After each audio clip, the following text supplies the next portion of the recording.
Bonjour à toutes et à tous, et bienvenue dans cette vidéo consacrée à la dépendance aux jeux d'argent.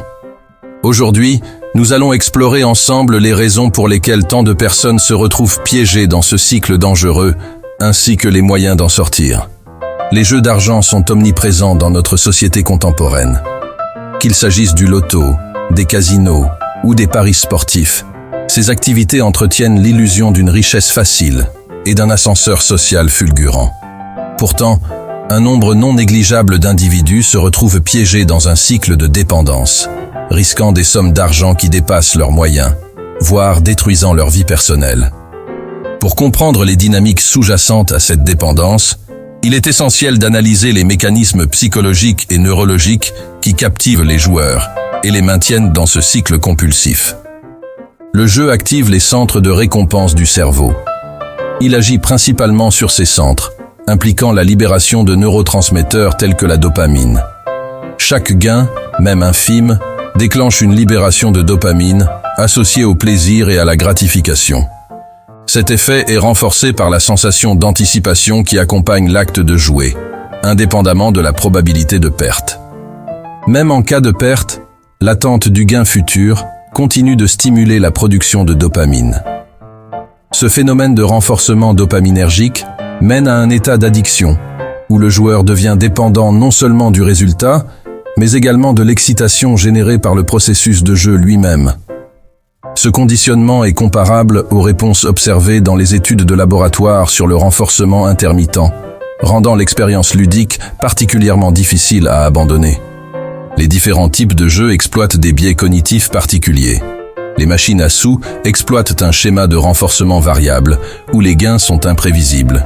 Cela empêche l'extinction du comportement. Le joueur, comme un rat dans une cage expérimentale, continue d'actionner le levier, anticipant inconsciemment une récompense aléatoire, mais toujours potentielle. Cette imprévisibilité crée une dépendance difficile à briser, renforcée par les stimuli auditifs et visuels des machines, qui procurent une illusion de contrôle et d'imminence de la victoire. Les paris sportifs, quant à eux, mobilisent un biais de supériorité illusoire. Les parieurs pensent avoir une expertise spécifique qui leur confère un avantage sur les autres. Par exemple, un individu qui suit une équipe de football peut croire qu'il est capable de prédire le résultat d'un match, alors qu'en réalité, une grande part de hasard persiste. Cette illusion de contrôle et la fausse corrélation entre leur expertise et leur gain potentiel les maintiennent dans le jeu. Concernant le loto, l'attrait réside dans le rêve d'une transformation radicale de la vie. L'issue incertaine, couplée à la possibilité de gagner, nourrit le biais d'optimisme. Les campagnes publicitaires renforcent ce biais en mettant en scène des gagnants joyeux, donnant l'impression que la victoire est atteignable par tous, occultant les probabilités infimes de réussite. Comment surmonter la dépendance aux jeux d'argent ? La première étape consiste à reconnaître le problème. Souvent, les personnes dépendantes ne réalisent pas l'ampleur de leur compulsion avant qu'il ne soit trop tard. Reconnaître la perte de contrôle est un pas fondamental vers la guérison. Ensuite, des stratégies doivent être adoptées, comme imposer des limites strictes sur les sommes dépensées, éviter les environnements favorisant le jeu, ou solliciter l'aide d'une tierce personne pour gérer ses finances.